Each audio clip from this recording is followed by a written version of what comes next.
Alright, so today we're going to do a quick roast rack of pork off the loin, already done straight away from the supermarket. You don't have to do a lot of work with the bone. It's good to go from the bag. I've taken it out and I'm going to show you step by step really quick how we're going to do it. Starting with shallots. I didn't have any onions today, so we're going to use shallots instead, and we're going to peel it.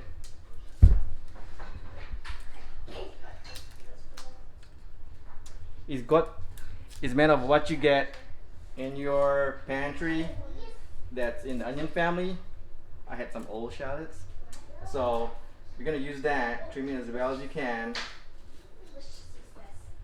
And this looks pretty good. It doesn't have to be pretty because it's gonna cook down in the oven anyway. Right, just peel it off.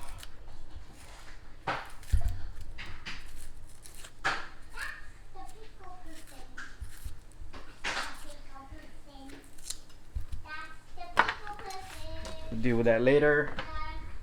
And one more.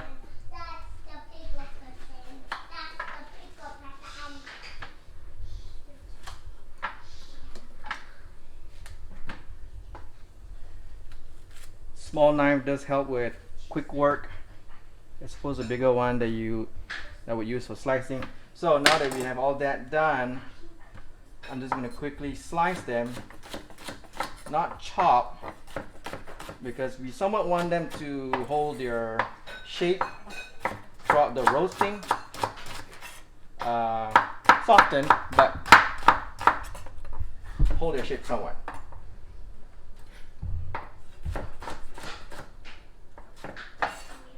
Just a rough chop. And that's done. We're also going to have some garlic. And as much as you want. You like garlic, put more garlic. We tend to like a lot of garlic, and it gets really mild after you roast it anyway. I tend to like to use garlic when there's a lot of saturated fat involved, because somewhat thins out the blood. Don't quote me on that, but I think there are some studies done on that, so helps to balance out things when you have a lot of saturated fat. I'm not going to do anything to the garlic yet, because that can go in later. And here's our pork, right? And what I'm going to do is I'm just going to salt and pepper it, real simple.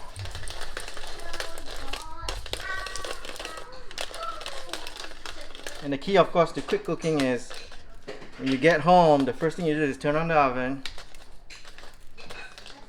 because that takes a while to preheat. So whatever takes the longest, you want to get started. Hey, what's inside, Mommy? What's inside, Mommy? Something. Let's open it. Not now, Lucky. Why? Because Daddy's a little busy. Is it I'm going to flip it over. another turbo axe? Maybe, yeah. No, it's not. I'm going to do the other side as well. What's this one? What give is it? And What is this? salt and pepper it as well. And that's more or less good to go. You can use any herbs and spices you want. I'm going to preheat the What pan. it can do? Right? I'm going to preheat the pan. Make sure it's hot, because we're going to, Now, later, Lucky, because we're going to brown off the pork a little bit. I tend to like to brown off the fat portion, because that starts the fat melting, and then as the fat renders in the oven, it melts everything out, and should give you a pretty good flavor. Again, you can season it with everything you want. I'm just gonna randomly look at what seasoning I have, and today I'm just gonna use I have beer can seasoning. It's not chicken, but what the heck, it's pork, chicken. It's a generic seasoning. It should work pretty good enough. So here we go with some seasoning. Obviously I wouldn't use anything for seafood on a pork, but something in chicken and pork, even some beef seasonings will work. It's not rocket science.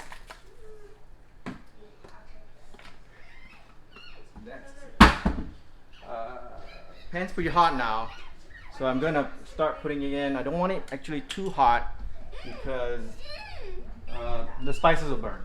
So hot enough to brown, but not hot enough to burn.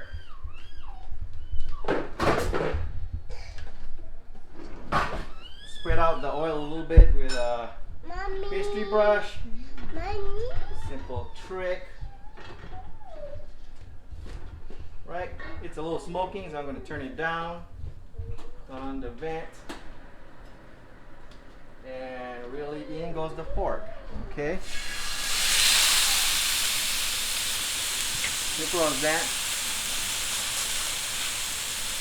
You're going to brown it for a little bit. Look for some color.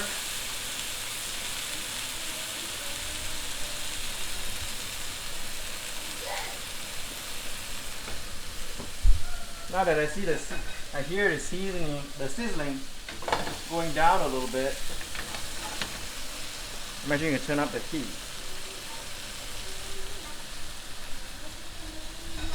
All right. Helps to have a big pan. Whenever you're roasting, the bigger the pan, usually the better. You want to fit in the oven, but not too small because it tends to crowd and you can't add additional vegetables and things just don't roast very well. So you want a big pan as much as you can. I'm tilting it so that the fat helps to brown because I don't want it to roll to the sides of the pan where it doesn't do anything.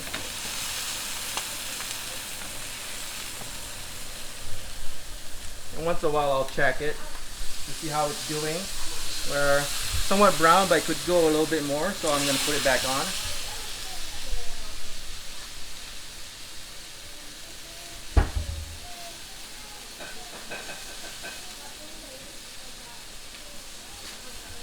But be very careful when you're doing this. The entire pan is very hot.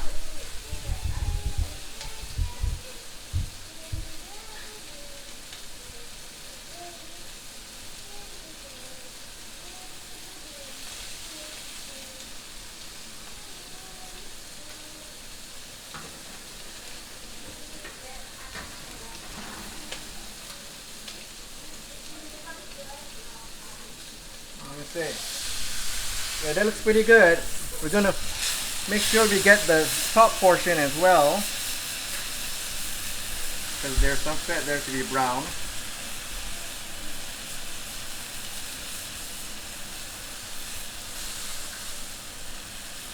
And then I'm gonna do the bottom side. Not too much on the bottom side because there's no fat cap on it, and lean meat tends to get tough. There's a trade-off between browning and toughness when there's no fat. So I don't want to brown that side too much. Just keep it tender. So now that's going.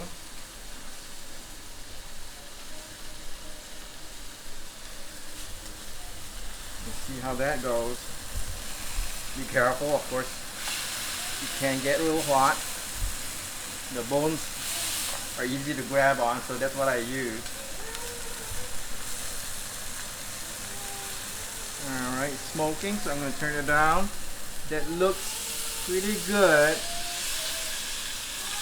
As you can see, it's just a slight browning. Not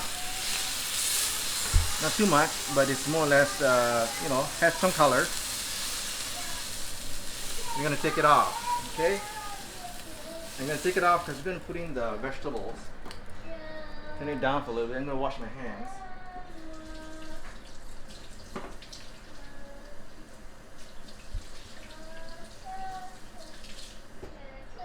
Okay, and you're going to put in the shallot.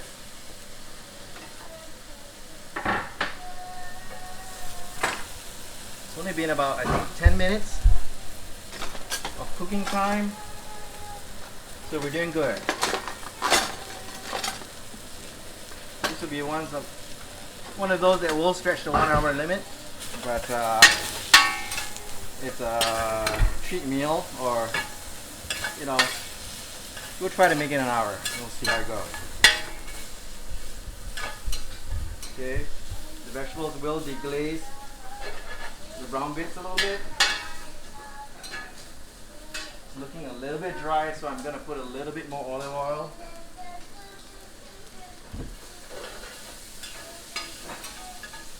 If you have more onions, go ahead and fill the pan up.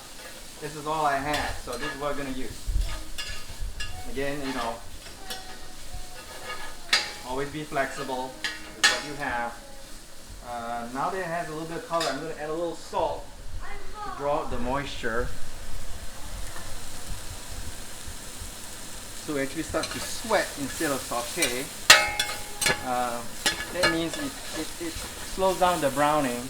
I don't want it to brown any much more really. I just want it to soften, and that's what the salt does. Okay, so that's looking good. Now that that's looking good, we're going to add in the garlic. No need to chop it, just a rough smash. Garlic and pork always goes really well together.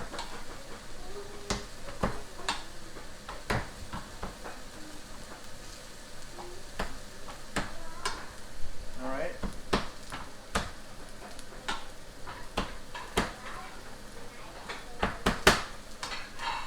Again, hold it steady with your right hand. Squash it with your left. Flavor works really well, but I don't want to use too many knives. That's the garlic.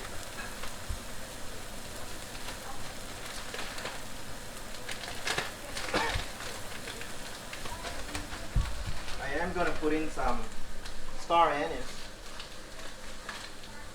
as well as cinnamon, because the spices do go very well with pork.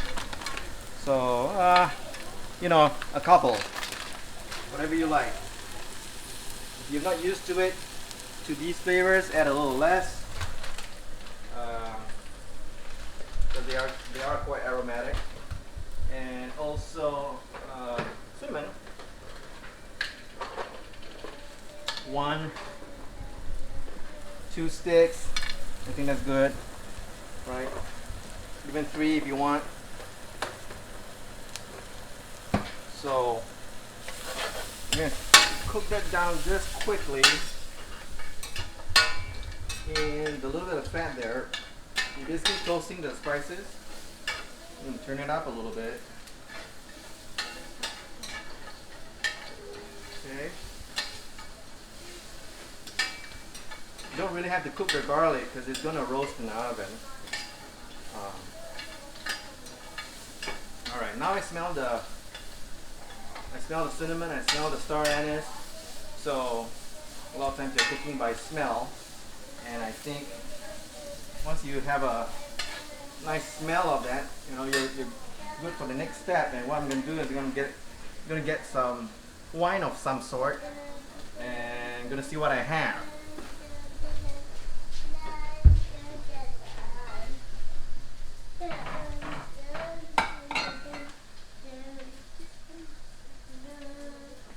Alright, so we have some marsala.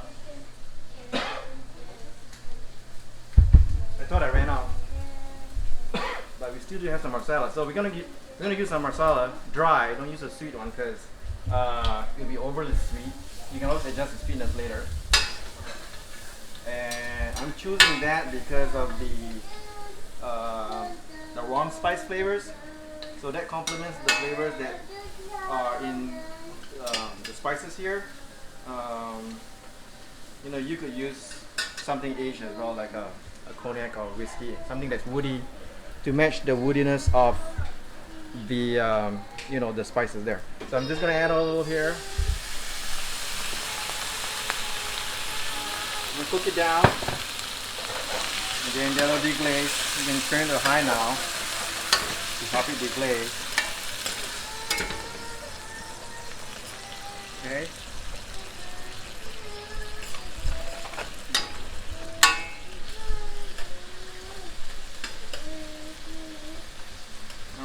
off nicely.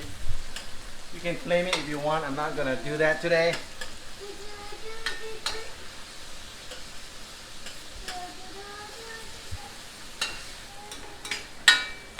And that looks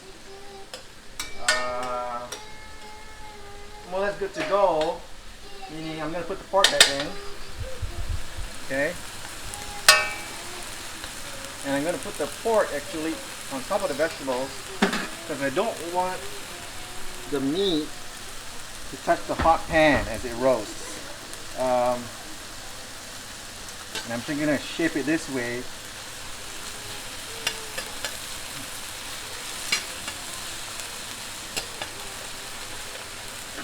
Okay. I'm gonna do it this way. And that's more or less ready for the oven, almost.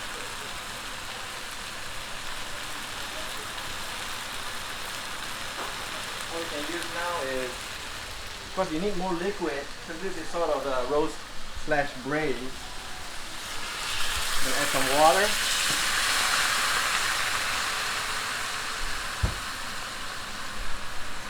You always have to bring the liquids to a boil before you put it into the oven.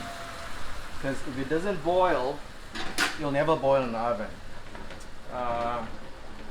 And the pan remains cold, which means it will take forever. So I'm going to bring this to a boil. I'm going to see if I have any seasonings to boost the liquid. If you have stock, that'd be great. If you don't have stock, then you look around.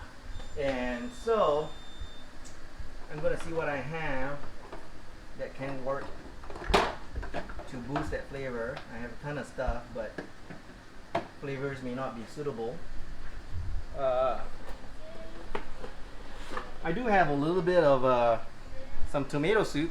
So tomato and pork, sure, why not? Yeah, tomato has glutamate, so I'm not adding MSG, but I'm adding a little bit of glutamate, more or less to fortify the broth.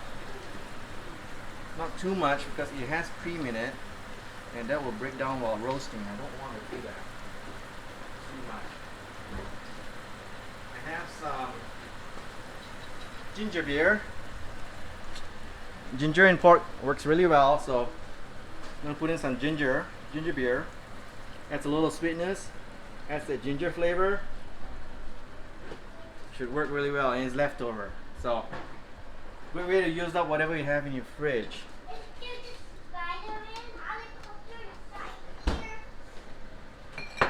Hey, is there the Spider-Man helicopter inside here? Not anymore, look, you used it. Adjust the seasoning as you see fit. I usually like to, since I added some liquid, you need to balance with some salt because the water is obviously not seasoned. And we're waiting for it to kind of come to a boil. And when I roast, what I do like to use is a thermometer. So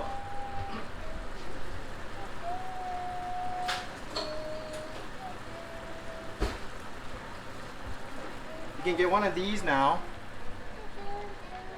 I'll put in a link, you can look it up. But there's various models you can get. This is just one of them. I got it because it fits 2 probes if I wanted to, but today we're just going to use 1 probe because we have 1 item in the fridge, in the oven. I'm going to turn it on to measure the temperature. And voila, you'll take the internal temperature. So we're going to stick it in.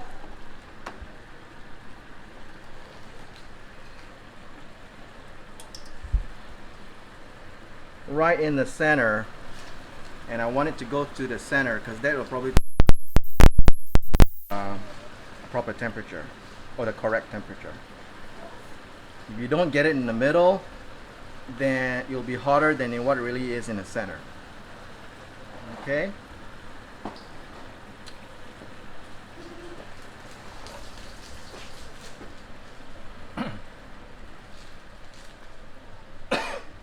Now that everything's nice and boiling, we shut off our heat. Put it in the oven. All right. So this it goes in the oven. Putting it in the center because it is a gas oven. If it's an electric oven, I recommend you putting it in the bottom actually, because that will keep the pan hot. Now I put it at 450 just because when you open the oven, when you open the oven, a lot of heat is going to escape. So you're never going to actually hit 450 again. Now I'm probably down to 400 or 375, which is what I want it to be anyway. And you can tell, see 350, 375, 400. Okay, it's around 450, but that's because it hasn't registered. But the best way to cook is to preheat to a high, and then you can back off to whatever you want. Okay, so I'm just gonna say 375, and we're hoping to hit a temperature of, I would say, well,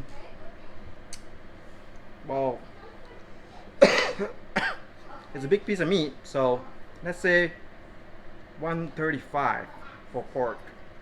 That seems rather low, but there's a lot of carryover heat. So we're gonna wait until 68 becomes 135, and that's all you need to do for now until it's ready. It's halfway through cooking. What I'm doing is I'm putting a little flour as well as olive oil on the surface of the meat on top, and what that does, it'll create a crust that will make they will add some crunch and textural interest to the product. Alright, that looks good. I added some water. Of course, you always turn the stove back on because you want to keep the heat going.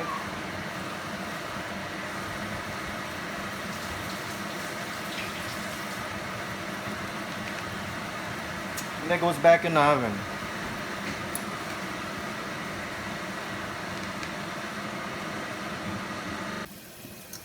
So it's about 129 degrees now, but it's still a little light on the top. So what I'm going to do is I'm going to turn it to broil.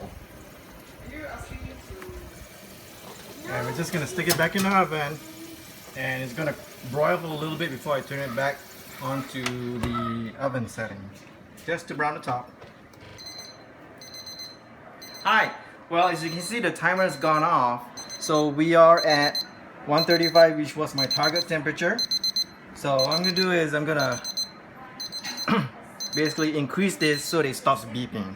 Basically, this is a cheap machine I bought, so I can actually stop it without increasing the temperature artificially. I'm going to do that. I'm going to take it out. And here we have it, right? Take it out of the oven. Put it on the stove.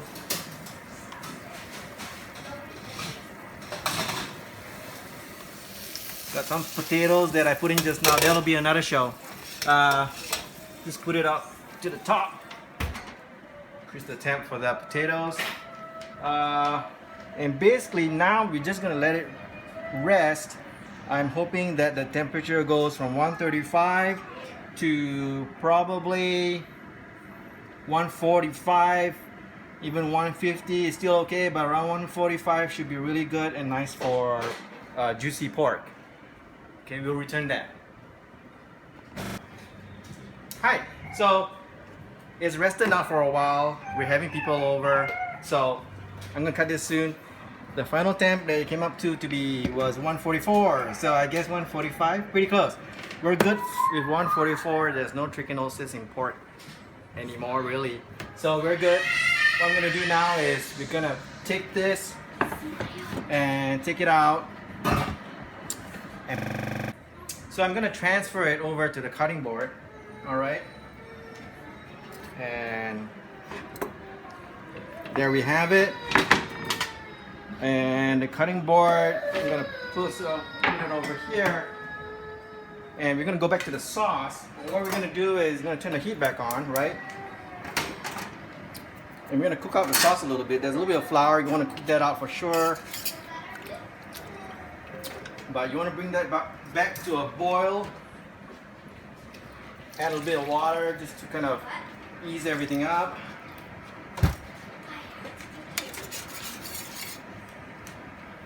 I'm gonna scrape up every little bit to incorporate into the sauce. Just like that. And you know, that kind of brings all the flavors together. You see all the nice roast flavors and all the little brown bits.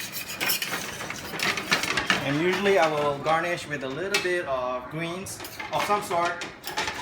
Whatever you have, parsley, dill, cilantro, whatever it is, it just looks better and gives it a little bit of freshness as well. If you don't have that, you can use pesto, all right?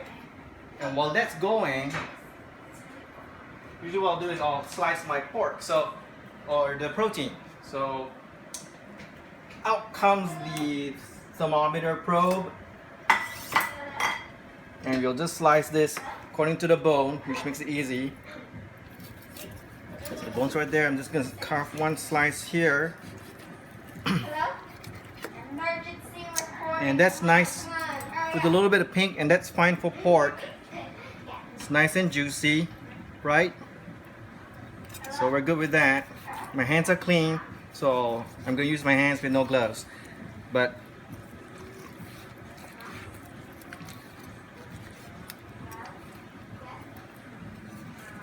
all right, so we cut up the slices.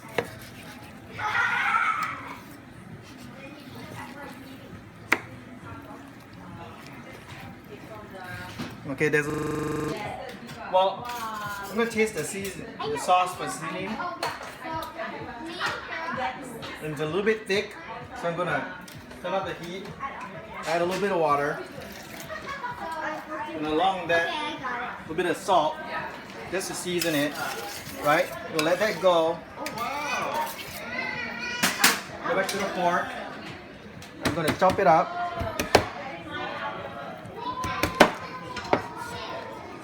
Right?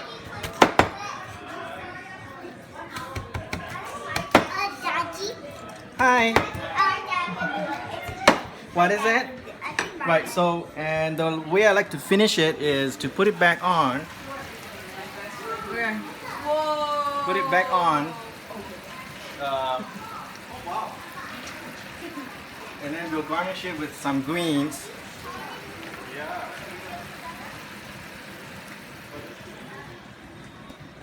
So as I mentioned, there's some greens that I'm going to garnish with. I happen to have some parsley. And we'll do it the easy way, just shave off.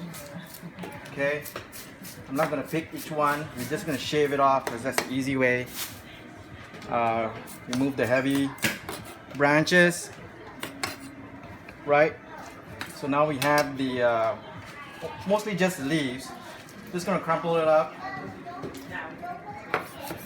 Give it a rough chop. Wash the fingers.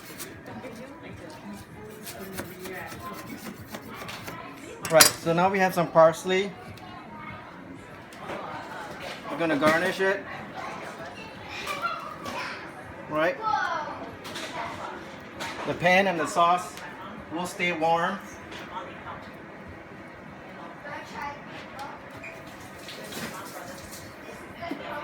And that's the dish.